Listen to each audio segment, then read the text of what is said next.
On a cold winter day in 2019, Marche Jones was 5 months pregnant when she found herself in an altercation with another woman, Ebony Jemison, outside of a Dollar General in Birmingham, Alabama. The altercation ended when Ebony shot Marche in the stomach. Marche survived, but the child did not. But Jemison wasn't held responsible for the death. Rather, Marche was indicted for manslaughter of her unborn child. Cases like this are prevalent after Roe v. Wade. Pregnant people have been subjected to criminal charges for pregnancy loss for decades.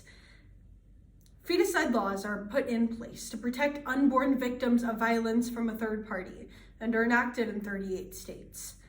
The National Institute for Pregnant Women identified a study in which between 1978 and 2005, pregnancy loss was a driving factor in the incarceration of a pregnant person in over 400 known cases. But since 2020, that number has nearly tripled. But these cases are often overlooked as the abortion debate escalates. This misuse of feticide laws casts pregnant people as vessels made to carry out a pregnancy rather than autonomous people. When we allow vagueness in the law of an unjust system, we put the health and the justice of any pregnant person at stake. Rachel Greenberg on March 10, 2021 explains, "These laws are harmful because they serve as a deterrent to pregnant people to seek help out of fear of incarceration. Criminalization of pregnancy loss deepens the damage of centuries of attacks on pregnant people's rights.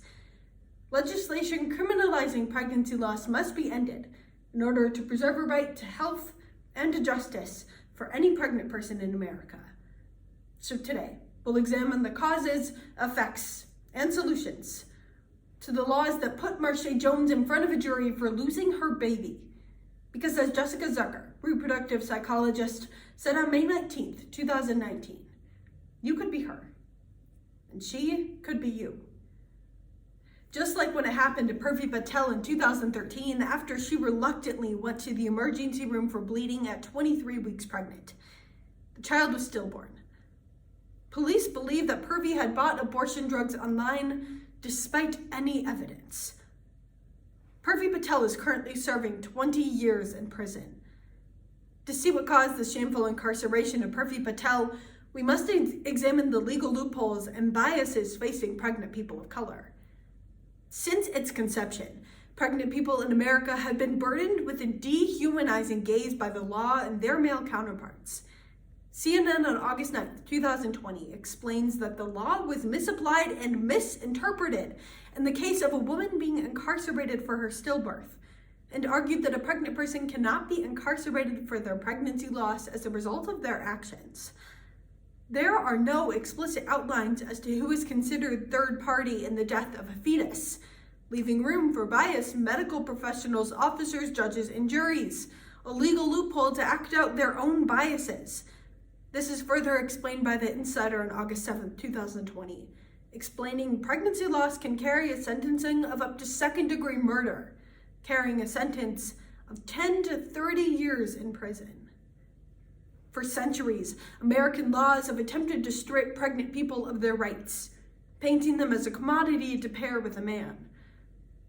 Pregnant people of color are often used as political pawns against themselves.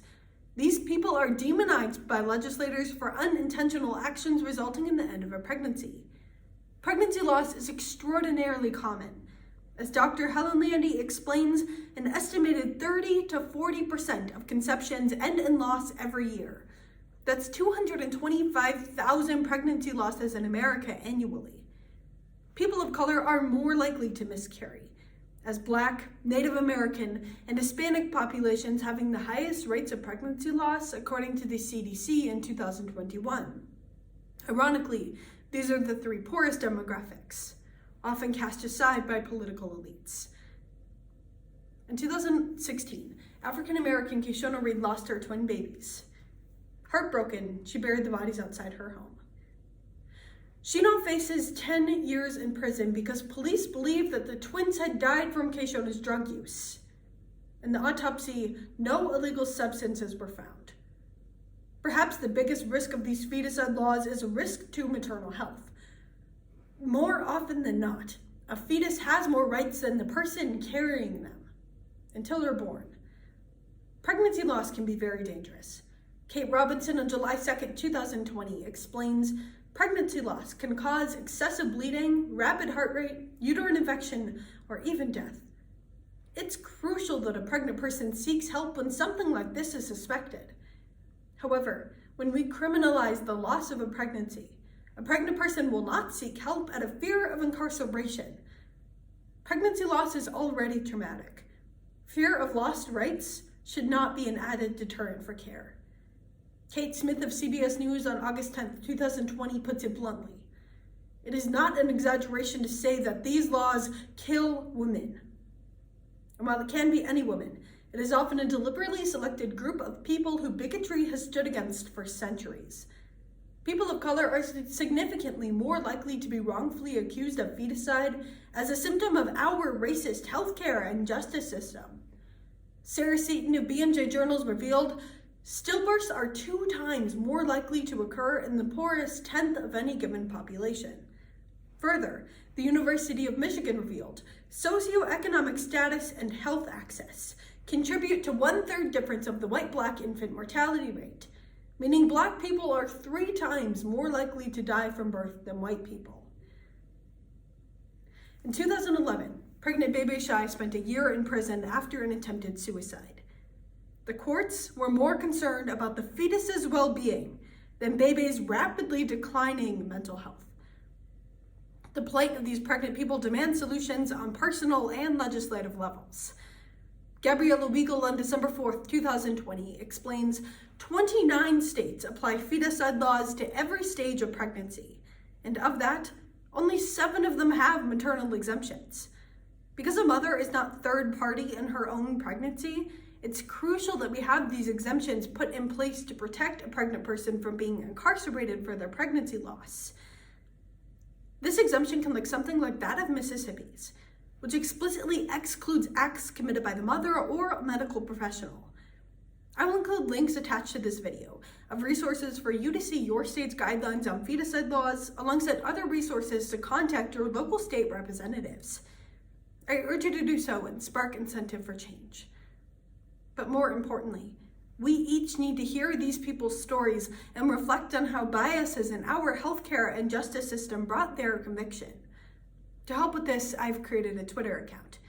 There, I will be posting these people's stories alongside other great resources for change. The handle is couldbeyou_4n6, but I'll also include a link attached to this video. I urge you to follow the account, so together we can all stay informed and spark incentive for change. Today, we've examined the causes, effects, and solutions to the laws that have been so detrimental on maternal health in America. Marsha Jones, Keshona Reed, Purvi Patel, Bebe Shai, and hundreds of others have been failed by a sexist, broken justice system. Change must happen now if we want to preserve a right to health and to justice for any pregnant person in America. Because remember, you could be her, and she could be you.